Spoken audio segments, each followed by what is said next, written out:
Hello, my friends, and welcome back to the fifth Fall Asleep with Sith.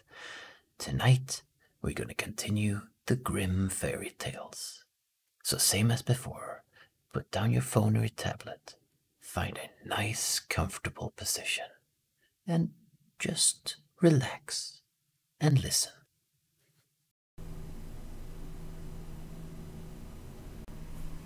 Tonight, we're going to start off with the story of Death and the Goose Boy. A poor goose boy went walking along the bank of a large turbulent river while looking after a flock of white geese, when he saw Death come toward him across the water. The boy asked Death where he had come from and where he intended to go. Death answered that he had come from the water and wanted to leave the world. The poor goose boy asked Death once more how one could actually leave the world. Death said that one must cross the river into the new world that lay on the other side. The goose boy said that he was tired of this life and asked Death to take him across the water. Death said it was not yet time, for there were things that Death still had to do. Not far from there lived a greedy man who at night kept trying to gather more and more money and possessions. Death led that man to the large river and pushed him in. Since he couldn't swim, he sank to the bottom before he could reach the bank. His cats and dogs had to run after him, and they were also drowned. A few days later, Death returned to the goose boy and found him singing cheerfully. "Do you want to come with me now?" he asked. The goose boy went willingly and crossed the river with his white geese, which were all turned into white sheep. The goose boy looked at the beautiful country and heard that shepherds of the places like that became kings. And as he was looking around, the arch-shepherds Abraham, Isaac, and Jacob came toward him, put a royal crown on his head, and led him to the castle of the shepherds, where he can still be found. The story of the singing bone. A wild boar was causing great damage throughout the entire country. Nobody dared to go into the forest where the beast was running around. Whoever had been so bold as to enter the forest and try to kill the boar had been ripped apart by its tusks. So the king proclaimed that whoever killed the wild boar would receive his only daughter for a wife. Now 3 brothers were living in the realm. The eldest was wily and smart, the second somewhat intelligent, and the third one, and youngest, naive and dumb. They thought of winning the princess and wanted to look for the wild boar and kill it. The 2 older brothers went out together, while the youngest proceeded alone. As this young man entered the forest, a little man appeared before him. He was holding a heavy lance in his hand and said, "Take this lance and attack the wild boar without fear. You'll be able to kill it." And this is what happened. He struck the boar with the black lance, so it fell to the ground. Then he cheerfully lifted the beast on his shoulder and carried it towards home. Along the way he passed by a house in which his older brothers were enjoying themselves by drinking wine. When they saw him carrying the boar on his back, they called out to him, "Come inside, have a drink with us, you must be tired." The innocent bumpkin didn't suspect anything evil, so he went inside and told them how he had killed the boar with the lance and was delighted about his good fortune. In the evening they headed toward their home together, and the 2 older brothers made a plan to take their brother's life. They let him go ahead of them, and as they approached the city and were on a bridge, they attacked him and beat him to death. Then they buried him deep under the bridge. Afterward, the eldest brother took the boar and carried it to the king and received the princess as his wife. It took many years before this deed was revealed, and it happened when a shepherd was crossing the bridge and noticed a little bone lying down below in the sand. Since it was so clean and snow white, he wanted to take a mouthpiece for his horn out of it.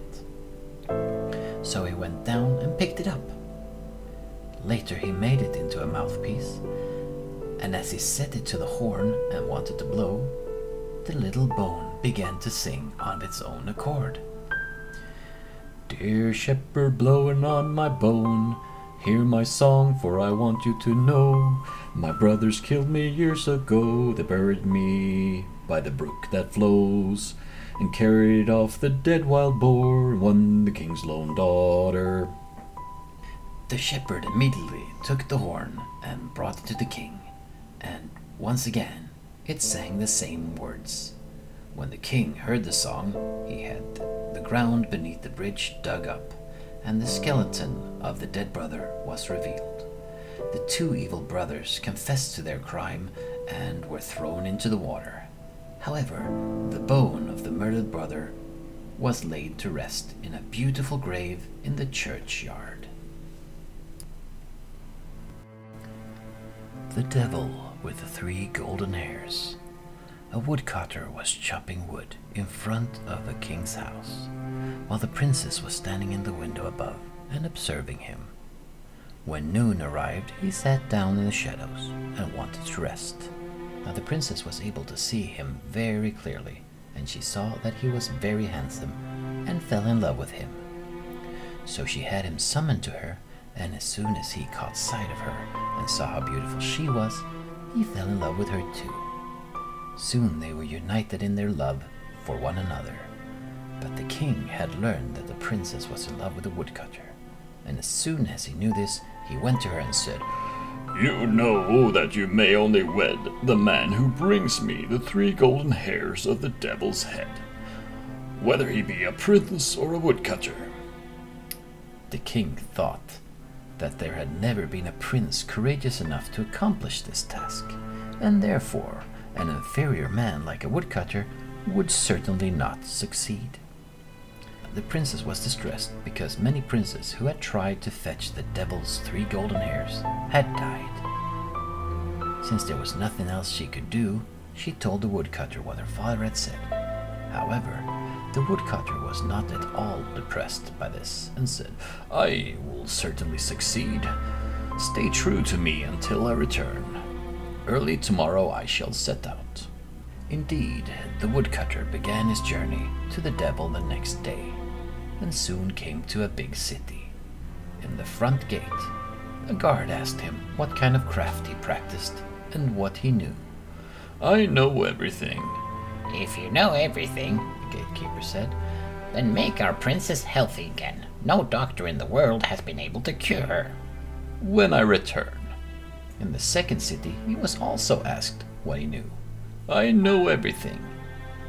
Well then tell us why our beautiful well in the marketplace has become dry.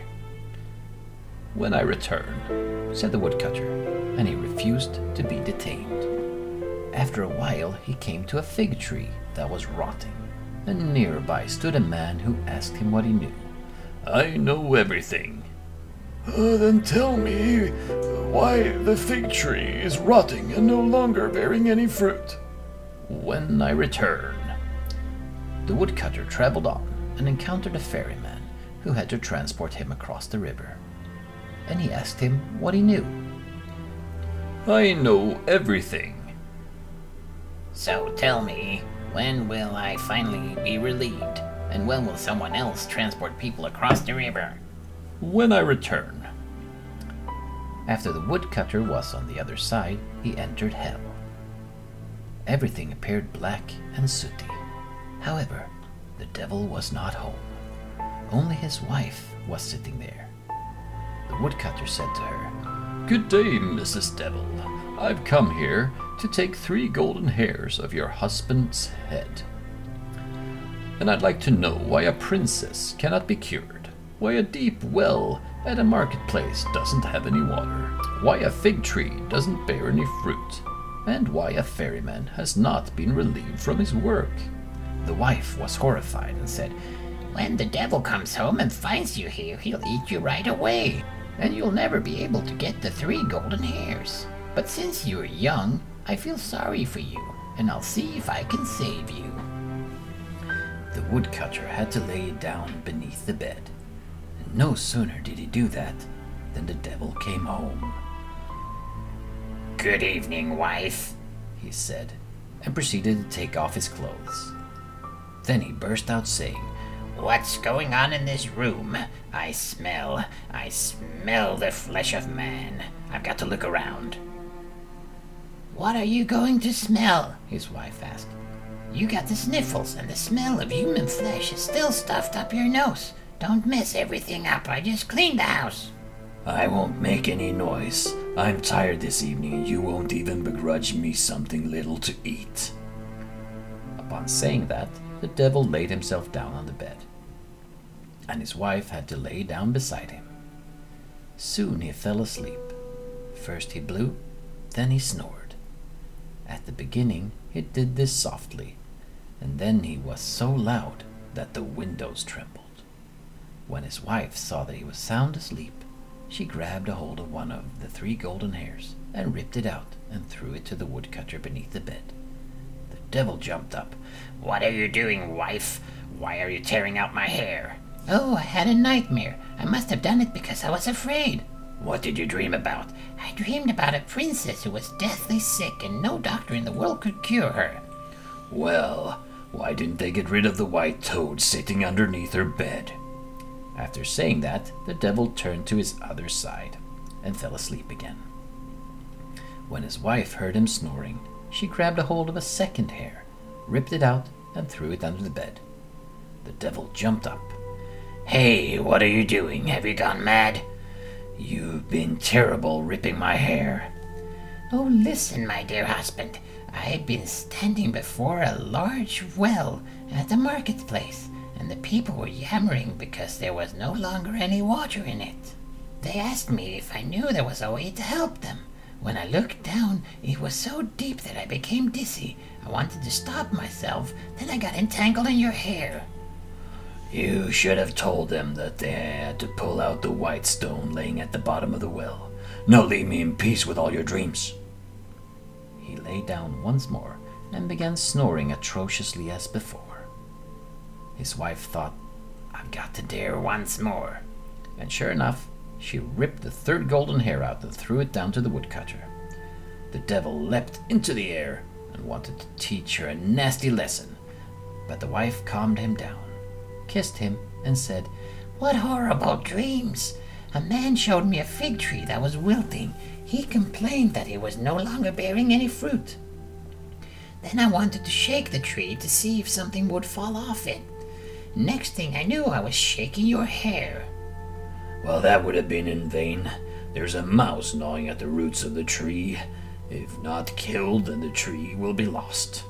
Once the mouse is dead, the tree will be fresh, regain its health, and bear fresh fruit. Now stop plaguing me with your dreams. I want to sleep.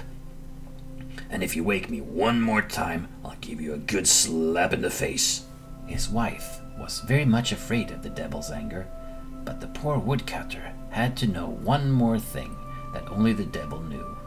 So the wife pulled on his nose and lifted him up into the air. The devil jumped up as though he were out of his mind and gave her a smack in the face that resounded all over the place. His wife began to weep and said, Do you want me to fall into the water and drown?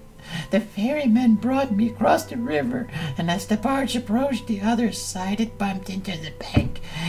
And I was afraid I might fall, and I wanted to grab onto the anchor, which was attached to a chain.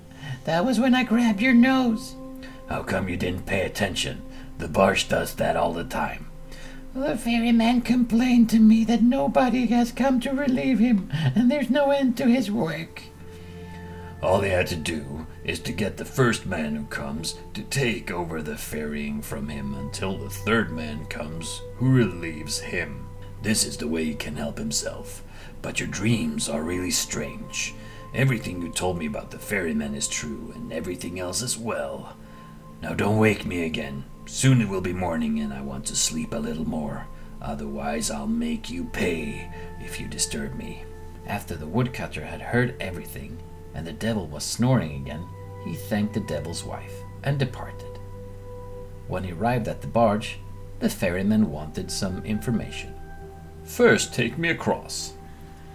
When the woodcutter was on the other side, he said to the ferryman, The next person who comes and wants to be taken across the river, keep him until he takes over your job, and continues your work until another man comes to relieve him. Soon thereafter the woodcutter came to the man with the wilted fig tree, and said to him, All you have to do is kill the white mouse that is gnawing on the roots. Then your tree will bear fruit again, just as it did in the past. What do you want for a reward? The man asked. I want a troop of soldiers. And no sooner did he say this than a troop began marching behind him. The woodcutter thought that things were going well, and arrived at the city where the well at the marketplace had run dry. Fetch the white stone that is laying at the bottom of the well. So someone climbed down and fetched the stone, and no sooner was he above that the well once again filled with the clearest water. What do you want for a reward? The mayor asked. Give me a regiment of cavalry officers. And as the woodcutter went through the city gates, a regiment of cavalry officers rode behind him. This was how he entered the other city, where the princess, whom no doctor could cure, was lying on her sickbed. All you have to do is kill the white toad that is hiding beneath the princess' bed. And when that was done, the princess began to recuperate and became healthy and rosy. What do you want for a reward? The king asked. 4 wagons loaded with gold, said the woodcutter. Finally, the woodcutter reached home. Behind him were a troop of infantrymen, a regiment of cavalry officers, and 4 wagons loaded entirely with gold. The 3 golden hairs of the devil, however, he carried himself. He ordered his regiments to wait in front of the royal gate. They were to enter quickly if he gave the signal from the castle. Then he went to the father of his beloved princess and handed him the devil's 3 golden hairs and asked him to give him the princess for his bride, in keeping with the promise he made. The king was astonished and said that the woodcutter had done quite right with regard to the devil's 3 golden hairs.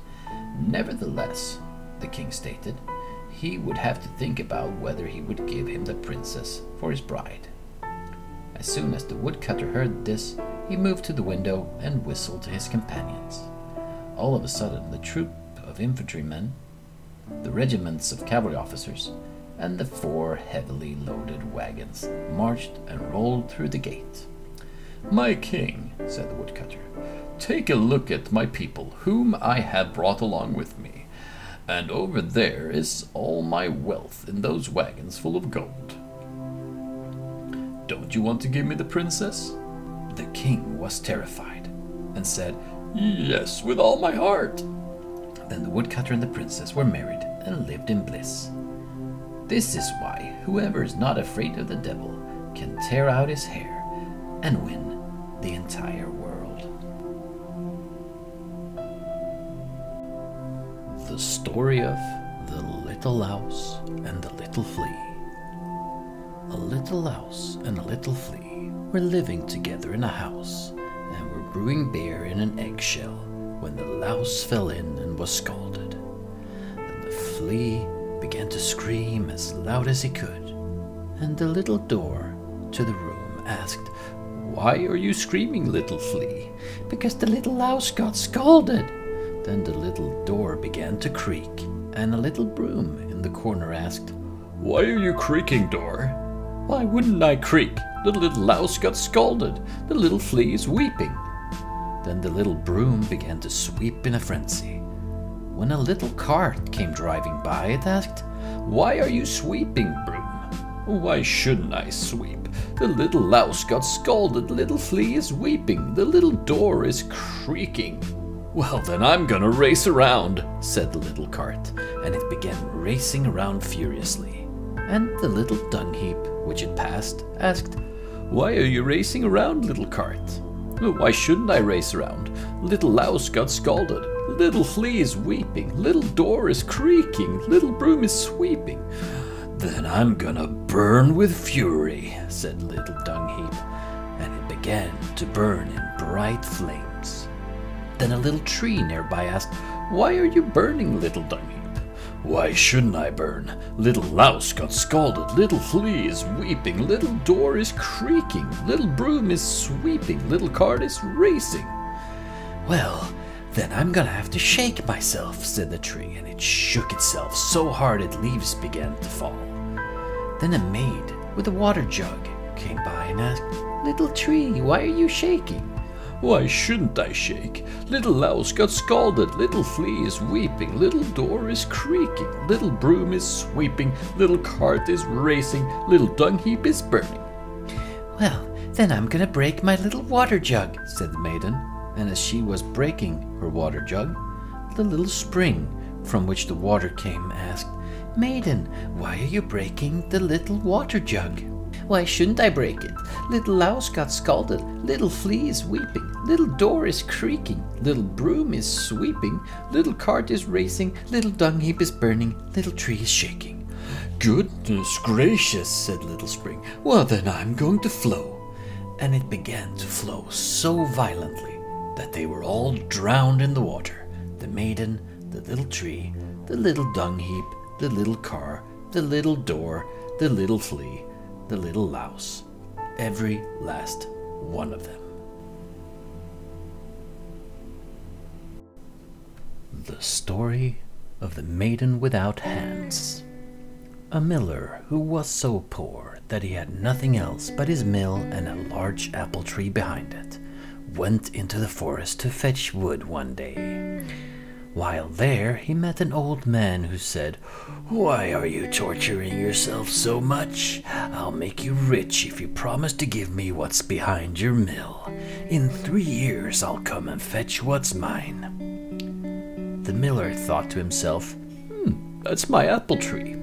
So he said, "Yes," and signed it away to the man. When the miller returned home, his wife said to him, Tell me, Miller, how did all this wealth suddenly get into our house? All at once, I've discovered that our chests and boxes are full of money.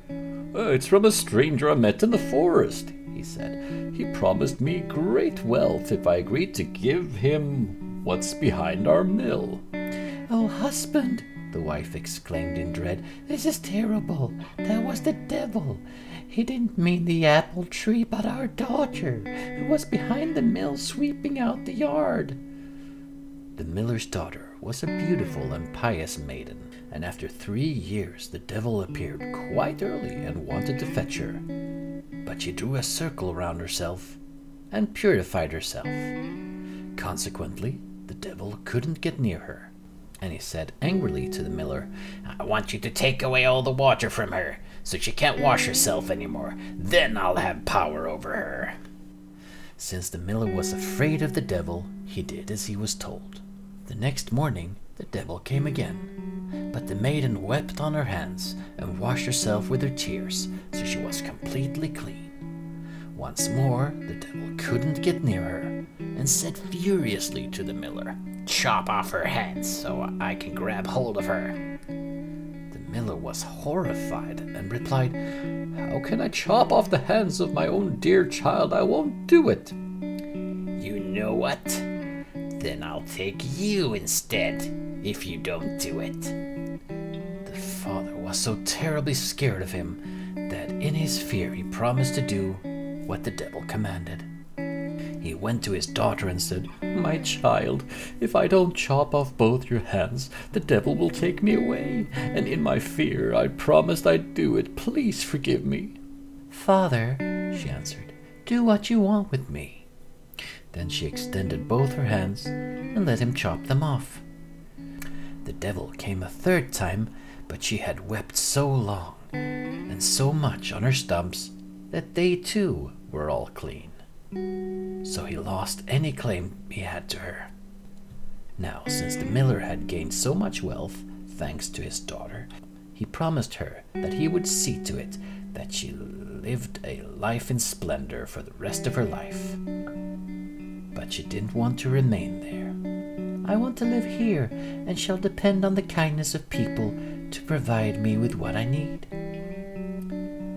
Then she had her maimed hands bound to her back, and at dawn she set out on her way, and walked the entire day until it had become dark, and she had reached the king's garden. There was a hole in the hedge of the garden, so she went inside through the hole and found an apple tree that she shook with her body.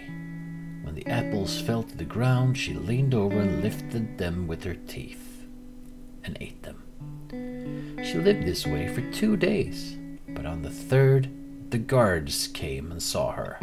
So they seized her and threw her into the prison house. And on the next day she was led before the king, and was to be expelled from the country. "But why?" cried the prince. "It would be better if she looked after the chickens in the courtyard." So she remained there for some time and looked after the chickens.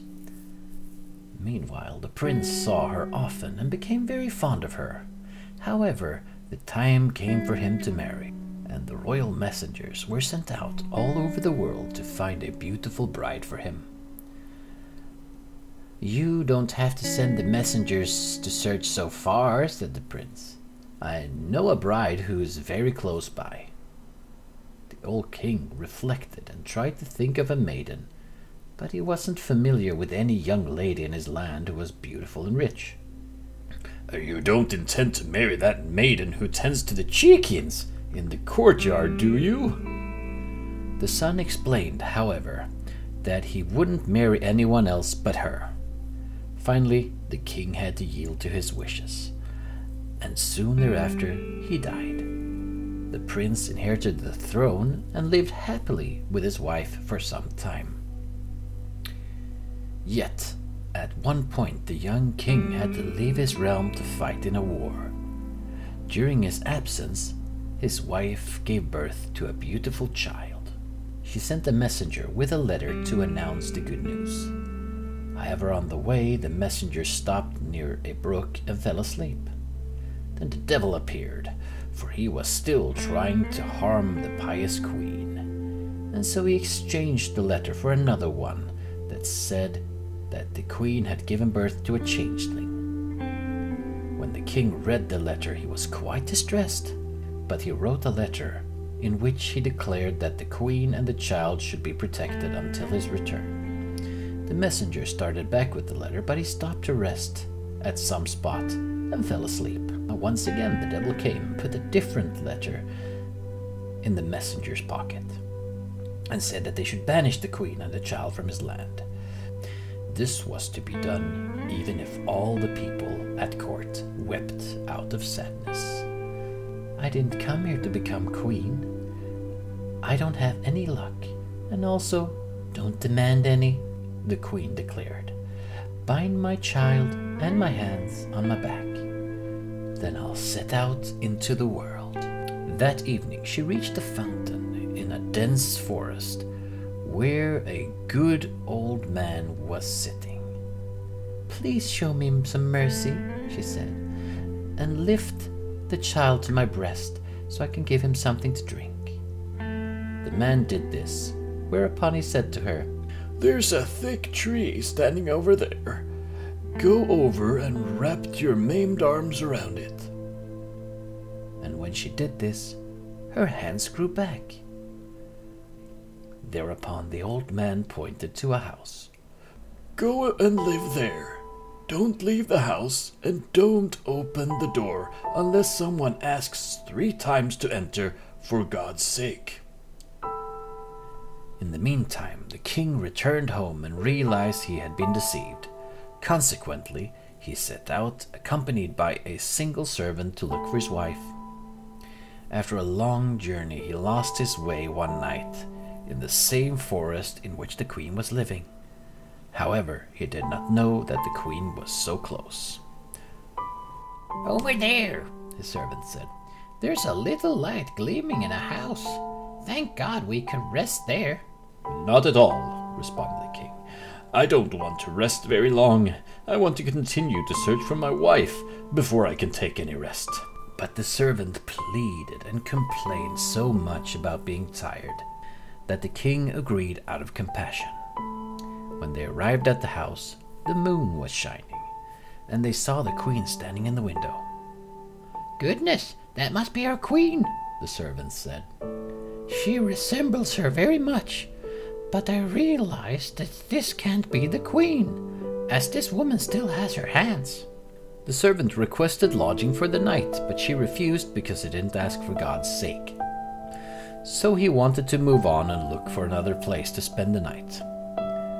Then the king himself stepped forward and cried out, "For God's sake, let me enter." I can't let you enter until you ask me 3 times for God's sake. And after that, the king asked 2 more times for God's sake. She opened the door. Then his little son came skipping towards him and led the king to his mother. And he recognized her immediately as his beloved wife. The next morning, just as they left the house and began traveling together to return to their country, the house vanished right behind them.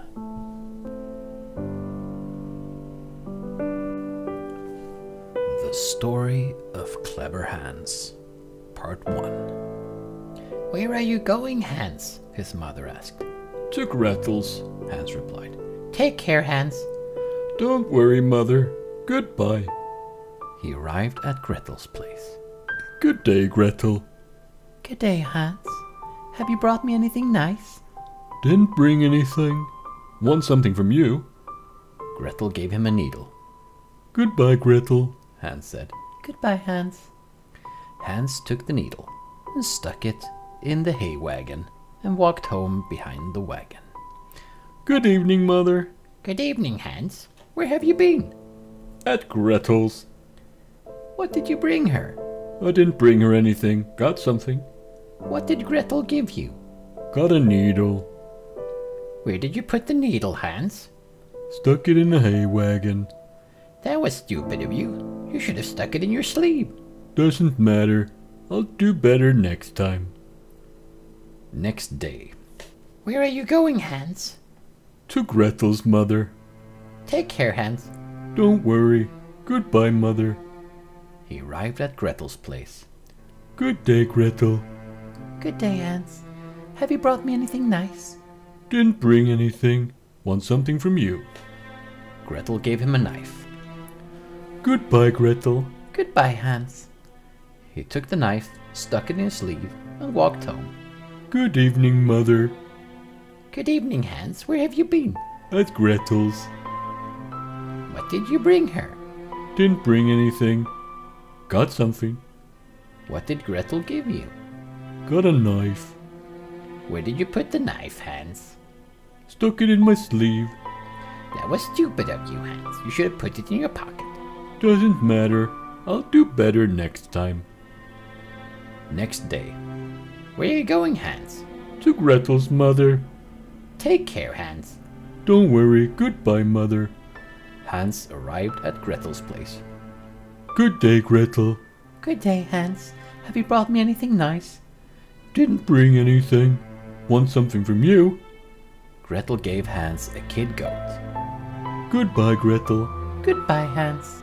Hans took the goat, tied its leg together, and stuck it in the pockets of his coat. By the time he got home, the goat had suffocated. Good evening, Mother. Good evening, Hans. Where have you been? At Gretel's. What did you bring her? Didn't bring her a thing. Got something. What did Gretel give you? Got a goat. Where did you put the goat, Hans? Stuck it in my pocket. That was stupid of you, Hans. You should have tied the goat to a rope.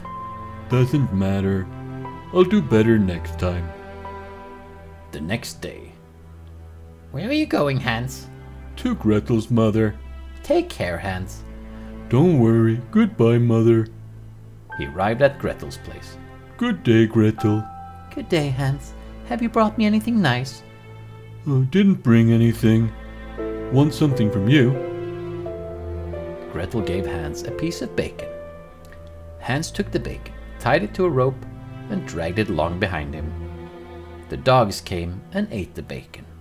By the time Hans arrived home, he had the rope in his hand, but nothing attached to it anymore. Good evening, Mother. Good evening, Hans. Where have you been? At Gretel's. What did you bring her? Didn't bring her a thing. Got something. What did Gretel give you? Got a piece of bacon. What did you do with the bacon, Hans? Tied it to a rope. Dragged it home. Dogs got it. That was stupid of you, Hans. You should have carried it on your head. Doesn't matter. I'll do better next time. Next day. Where are you going, Hans? To Gretel's, Mother. Take care, Hans. Don't worry. Goodbye, Mother. Hans arrived at Gretel's place. Good day, Gretel. Good day, Hans. Have you brought me anything nice? Didn't bring anything. Want something from you? Gretel gave Hans a calf. Goodbye, Gretel. Goodbye, Hans. He took the calf, set it on his head, and the calf kicked him in his face. Good evening, Mother. Good evening, Hans. Where have you been? At Gretel's. What did you bring her? Didn't bring her a thing. Got something. What did Gretel give you? Got a calf. What have you done with the calf? Put it on my head. It kicked me in the face. That was stupid of you, Hans. You should have led the calf to the stable and put it in the stall. Doesn't matter. I'll do better next time.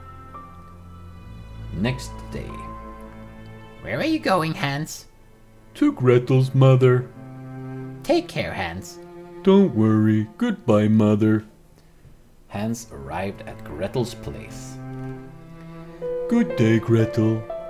Good day, Hans. Have you brought me anything nice? Didn't bring anything. Want something from you? I'll come along with you, Gretel said.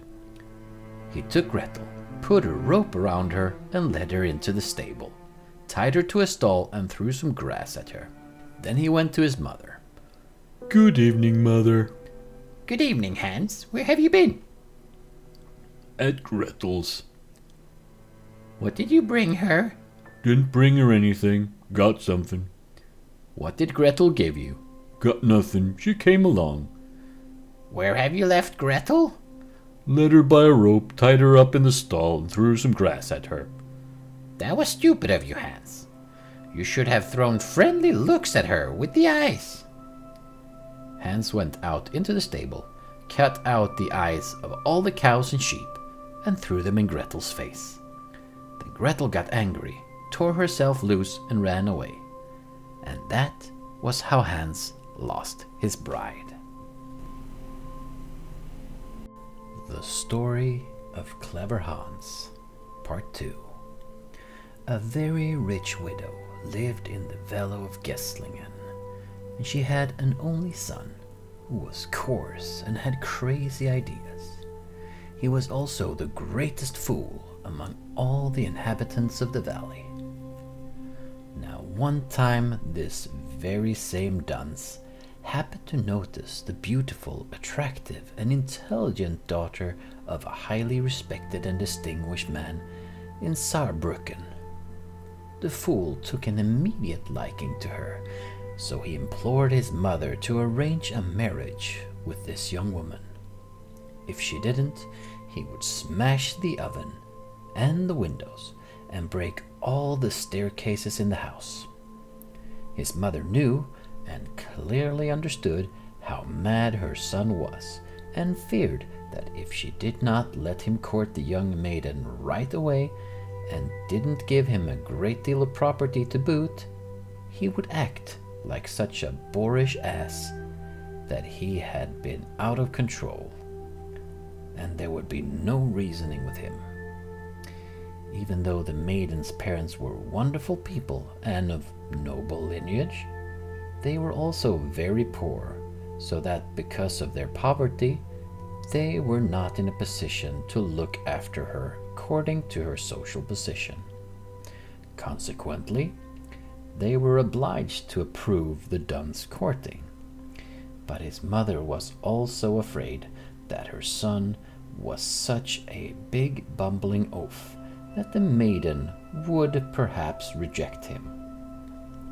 Therefore, she gave him all kinds of lessons so that he would know how to treat a young woman with fine and polite manners and how to be nimble on his feet.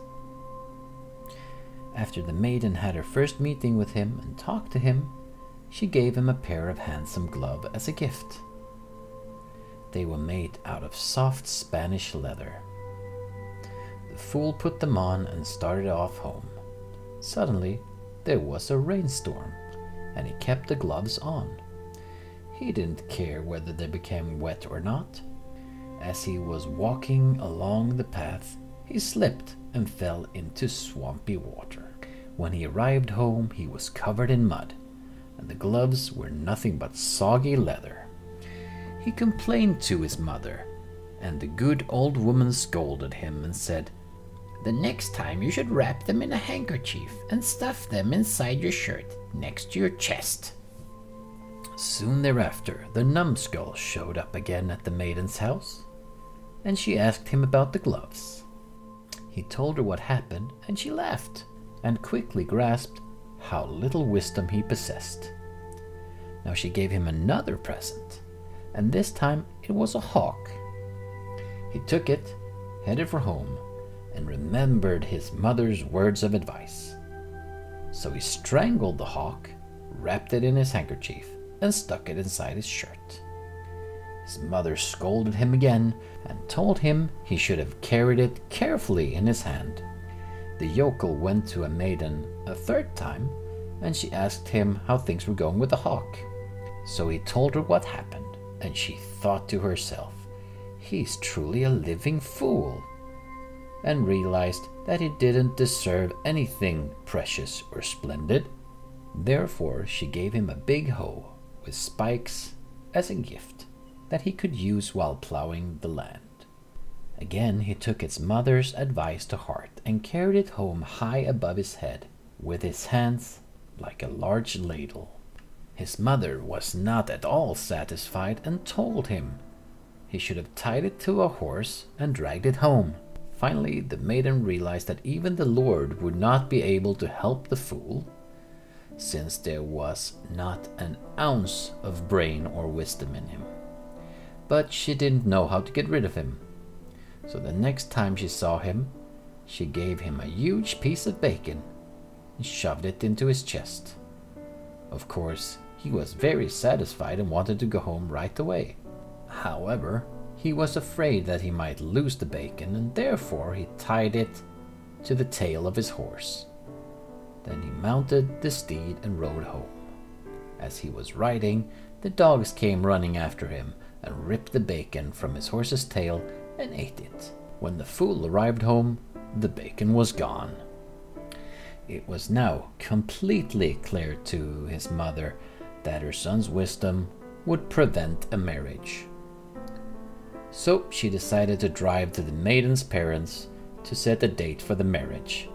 Before she departed, she had a serious word or two with him and told him to keep the house in order and not to do anything foolish, particularly since she had a goose that was about to hatch some eggs. Now, as soon as the mother was out of the house, her son disappeared quickly into the cellar, where he got drunk on the wine and lost the plug to the wine barrel. As he hunted for the plug, all the wine spilled and flooded the cellar. Consequently, the bumbler took a sack of flour and shook it all over the wine, so that his mother wouldn't see the damage when she returned home. After doing this, he ran up into the house and began eating some wild venison. But the goose was sitting on her egg and became frightened and shrieked, "Caw, caw!" In turn, the fool became scared and thought the goose had said, "I'm going to tell on him." And he was positive the bird would tell what he had done in the cellar. So he took the goose and chopped his head off. Now he was afraid that the egg would spoil, and then he was in real trouble. But then he thought of a solution. He would sit on the eggs until they hatched. However, it would not work unless he was covered with feathers like the goose. Again, he thought of a solution. He took off his clothes and smeared his body all over with honey that his mother had recently made.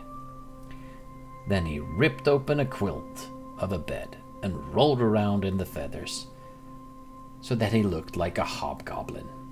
Finally, he sat down on the goose eggs and was completely quiet so that the silly young geese inside would not become afraid.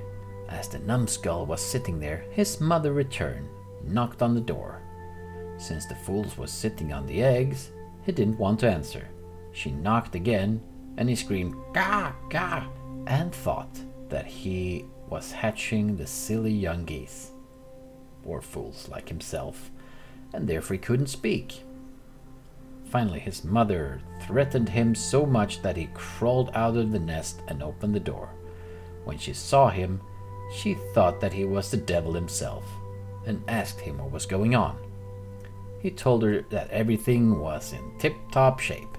However, his mother was anxious about her duns because his bride was due to arrive soon. So she said to him that she would gladly forgive him, but he must now control himself, for his bride would soon be there. She advised him to welcome her in a friendly way and be nice to her and to steadily cast polite eyes upon her. The fool replied, "Yes, mother, I'll do as you say." So he wiped off all the feathers, got dressed, went out into the stable, where he cut the eyes of all the sheep and stuffed them under his shirt next to his chest. As soon as the bride arrived, he went towards her and cast all the eyes that he had gathered right in her face, for he thought this was the way it was to be done. The good maiden was mortified that he had dirtied and ravaged her like that.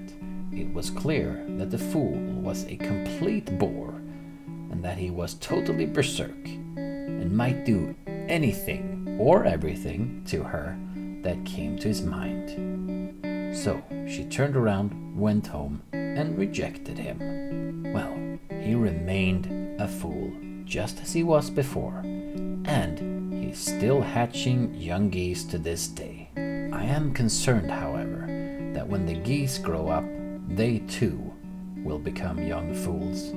May the Lord protect us. Good night, my friends. May the dark side watch over you. Sleep tight and don't let the Jedi bite.